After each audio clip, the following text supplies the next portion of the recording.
Assalamualaikum warahmatullahi wabarakatuh. Salam Pramuka. Saya Dea Ananda Fitri dari Gudep L11475 L11476 Ambalan Ki Hajar Dewantara dan Dewi Sartika Pusaka Pena dan Selendang. Di video ini saya akan menjelaskan poin tentang SKU Penegak Bantara. Poin pertama, Islam dapat menjelaskan makna rukun iman dan rukun Islam. Rukun iman menurut bahasa berarti membenarkan, sedangkan menurut istilah yaitu mengakui dengan lisan, membenarkan dengan hati, dan mengamalkan dengan perbuatan. Rukun iman terdiri menjadi 6, yaitu iman kepada Allah, iman kepada malaikat, iman kepada kitab, iman kepada nabi dan rasul, iman kepada hari kiamat, dan iman kepada qada dan qadar. Sedangkan rukun Islam yaitu rukun atau pedoman setiap umat muslim untuk menjalankan ibadah kepada Allah Subhanahu wa Ta'ala. Rukun Islam ada 5. Yang pertama syahadat, kedua sholat, ketiga zakat, keempat puasa, dan kelima haji bagi yang mampu. Selanjutnya, mampu menjelaskan makna sholat berjamaah dan dapat mendirikan sholat sunnah secara individu. Sholat berjamaah yaitu sholat yang dikerjakan secara bersama-sama atau adanya seorang imam dan seorang makmum.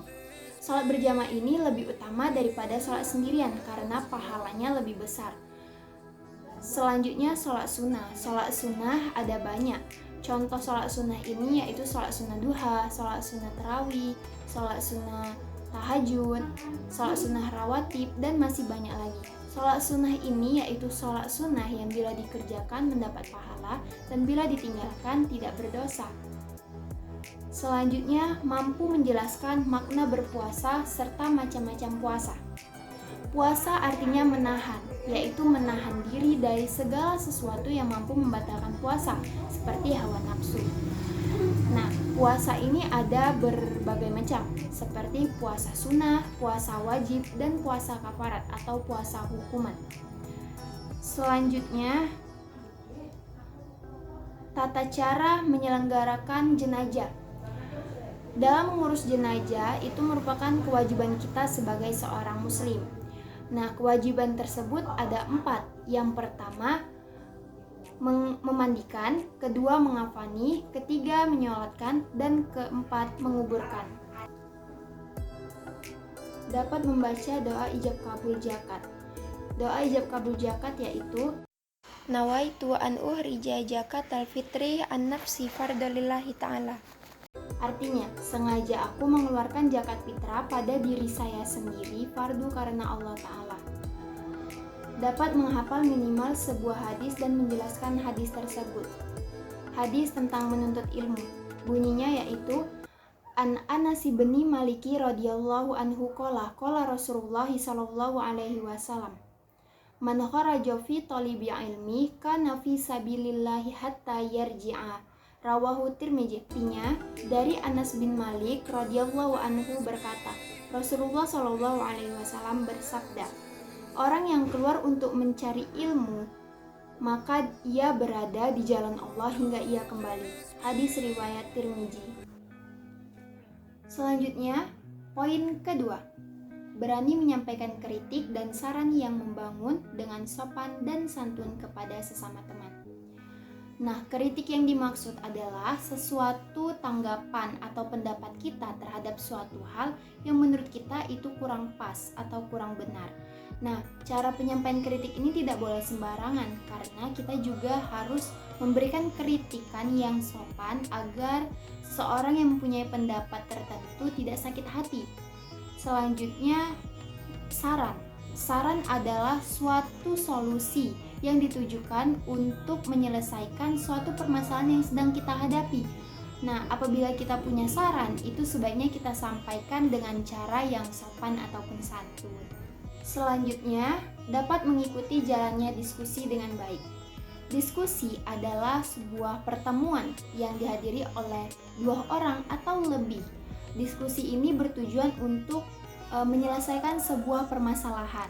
Nah, ketika kita diskusi ini, kita juga harus mengikuti dengan sopan dan santun seperti mengikuti prosedur ataupun langkah-langkah dalam diskusi tersebut. Selanjutnya, poin keempat, dapat hidup bersama antar umat beragama dan toleransi dalam bakti. Toleransi berarti menghargai atau saling menghormati baik antar individu maupun kelompok. Contoh toleransi yang dapat kita lakukan baik di lingkungan masyarakat, lingkungan sekolah maupun lingkungan lainnya yaitu seperti gotong royong, saling tolong menolong, dan lain-lain. Toleransi ini juga dapat kita lakukan ataupun dengan cara menghindari saling ejek-mengejek, saling menjelekkan, dan lain-lainnya. Selanjutnya, dapat berbahasa Indonesia dengan baik dan benar dalam pergaulan sehari-hari. Kita sebagai warga Indonesia tentu harus bisa berbahasa Indonesia karena bahasa Indonesia adalah bahasa resmi ataupun bahasa persatuan dari bangsa Indonesia. Selanjutnya, mengenal, mengerti, dan memahami isi ADART Gerakan Pramuka. ADART adalah ketentuan dasar atau operasional dari suatu organisasi yang mencerminkan aspirasi, visi, dan misi suatu gerakan, yaitu Gerakan Pramuka Indonesia. Keputusan Presiden nomor 24 tahun 2009 tentang pengesahan anggaran dasar Gerakan Pramuka. Keputusan Kuartir Nasional nomor 203 tahun 2009 tentang pengesahan anggaran rumah tangga Gerakan Pramuka dapat menjelaskan sejarah kepramukaan Indonesia dan dunia. Pramuka pertama kali lahir di Indonesia pada tanggal 14 Agustus 1961 yang dijadikan sebagai hari jadinya Pramuka. Tokoh-tokoh yang membawa Pramuka ke Indonesia itu yaitu Sri Sultan Hamengkubuwono IX, Ki Hajar Dewantara, dan Ki Hajar Agus Salim. Pramuka sendiri bermakna praja, muda, karana. Jadi pramuka itu adalah praja muda karana, yaitu anak-anak muda yang suka berkarya. Nama kakak pandu di dunia yaitu Mayor Jenderal Lord Elbas Stephenson Smith Baden-Powell of Gilwell. Baden-Powell ini adalah kakak pandu dunia karena dialah yang menggunakan pramuka yang dulu dikenal dengan nama Scout. Dan Scout ini dipakai di negara-negara lain, sedangkan di Indonesia disebut dengan pramuka.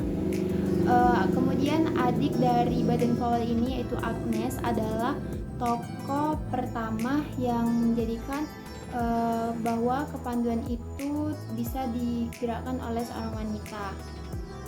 Di Indonesia sendiri, masa penjajahan dari fase penjajahan pada kegiatan kepanduan ini terdiri dari 3 fase, yaitu fase Belanda, fase Jepang, dan fase setelah Indonesia merdeka.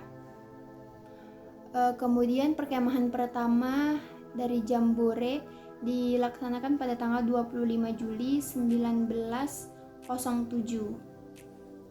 Perkemahan ini terjadi ketika Baden-Powell menulis sebuah karya buku yang berjudul Scouting for Boys. Selanjutnya dapat menggunakan jam, kompas, tanda jejak, dan tanda-tanda alam lainnya dalam pengembaraan. Jam. Kita sering mendengar kata jam. Jam itu selalu identik dengan waktu, karena jam adalah unit dari waktu. Nah, jam ini terdiri dari 24 jam dalam sehari semalam. 1 jam itu terdiri dari 60 menit dan 1 menit terdiri dari 60 detik. Selanjutnya menggunakan kompas. Kompas adalah alat bantu bagi kita untuk menentukan arah angin. Kompas biasanya kita gunakan ketika kita melakukan penjelajahan di hutan ataupun daerah-daerah lainnya yang kita sama sekali tidak tahu arahnya. Nah, dengan kompas inilah kita mengetahui mana arah angin, barat, timur, utara, dan lain-lain. Sedangkan tanda-tanda jejak itu banyak seperti menggunakan batu, rumput, ranting kayu, dan lain-lain. Selanjutnya dapat menjelaskan bentuk pengamalan Pancasila dalam kehidupan sehari-hari. Pancasila yaitu 5 dasar atau dasar negara. Pancasila fungsinya sebagai dasar dari suatu negara ataupun ideologi dari suatu negara. Pancasila terdiri dari 5 dasar, Yang pertama, ketuhanan yang Maha Esa. Pengamalannya yaitu meyakini adanya Tuhan yang Maha Esa menurut kepercayaan masing-masing. Kedua, kemanusiaan yang adil dan beradab, yaitu berlaku adil kepada manusia tanpa membeda-bedakan ras, agama, maupun lain-lainnya. Ketiga, persatuan Indonesia. Persatuan Indonesia yaitu dengan cara hidup damai dengan manusia dari berbagai suku yang mendiami suatu wilayah. Keempat, kerakyatan yang dipimpin oleh hikmat kebijaksanaan dalam permusyawaratan perwakilan. Nah, pengamalannya yaitu mengikuti musyawarah untuk mencapai sebuah mufakat atau suatu mufakat. Kemudian yang kelima, keadilan sosial bagi seluruh rakyat Indonesia, yaitu kita mengakui adanya ideologi ataupun mengakui adanya kemajuan dan pembangunan suatu bangsa. Selanjutnya, dapat menjelaskan tentang organisasi ASEAN dan PBB. ASEAN atau Association of Southeast Asian Nations didirikan di Bangkok pada tanggal 8 Agustus 1967 melalui Deklarasi Bangkok. Tujuan dari ASEAN ini yaitu untuk meningkatkan perekonomian suatu bangsa atau antar bangsa. ASEAN terdiri dari 5 negara yang diwakili oleh tokoh-tokoh. Indonesia diwakili oleh Adam Malik, Singapura diwakili oleh Rajatman, Thailand diwakili oleh Tanat Koman, Malaysia diwakili oleh Tun Abdul Razak, dan Filipina diwakili oleh Narcisco Ramos. Selanjutnya PBB atau singkatan dari Perserikatan Bangsa-Bangsa, didirikan pada tanggal 24 Oktober 1945 di San Francisco, Amerika. Tujuan dari didirikannya PBB ini tidak lain adalah untuk mencegah terjadinya perang pada generasi muda yang akan datang. Kemudian juga untuk menjadi penyelamat dari HAM dan juga sebagai pegangan bagi generasi muda untuk bisa bersatu tanpa adanya perpecahan. Selanjutnya, dapat menjelaskan tentang kewirausahaan, dapat mendaur ulang barang tidak terpakai menjadi barang yang bermanfaat.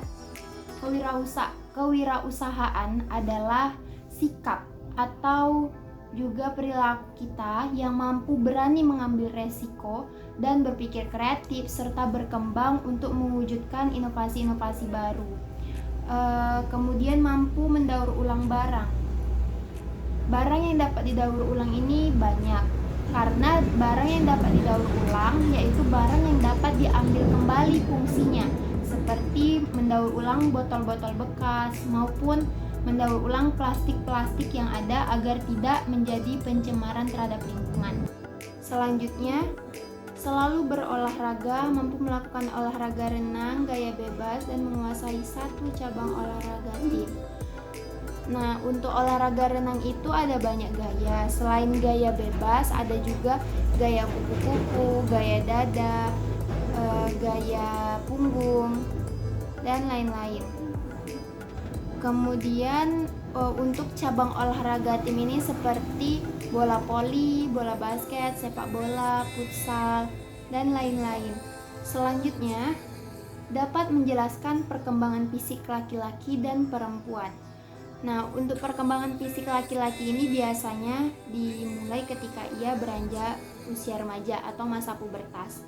Nah, perubahan fisiknya ini dari laki-laki ditandai dengan adanya jakun, dada mulai membesar atau dada mendatar, kemudian suara lebih bulat, tumbuhnya bulu-bulu halus di beberapa bagian tubuh, dan lain-lain.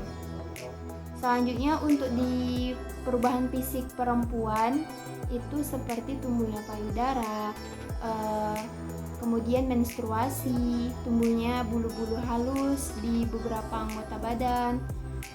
Dapat menyebutkan beberapa penyakit infeksi, degeneratif, dan penyakit yang disebabkan perilaku tidak sehat. Penyakit infeksi adalah penyakit karena serangan dari bakteri ataupun virus seperti TBC, mencret, tetanus, dan lain-lain. Penyakit degeneratif adalah penyakit yang dikarenakan rusaknya sel-sel tubuh. Penyakit ini seperti stroke, diabetes, penyakit jantung, dan lain-lain. Kemudian penyakit yang disebabkan karena perilaku tidak sehat. Ini tertuju pada penyakit kanker ataupun penyakit serangan jantung dan lain-lain. Mungkin itu saja penjelasan dari poin-poin SKU penegak Bantara. Lebih dan kurang saya mohon maaf. Wabillahi taufiq wal hidayah. Wassalamualaikum warahmatullahi wabarakatuh. Salam Pramuka.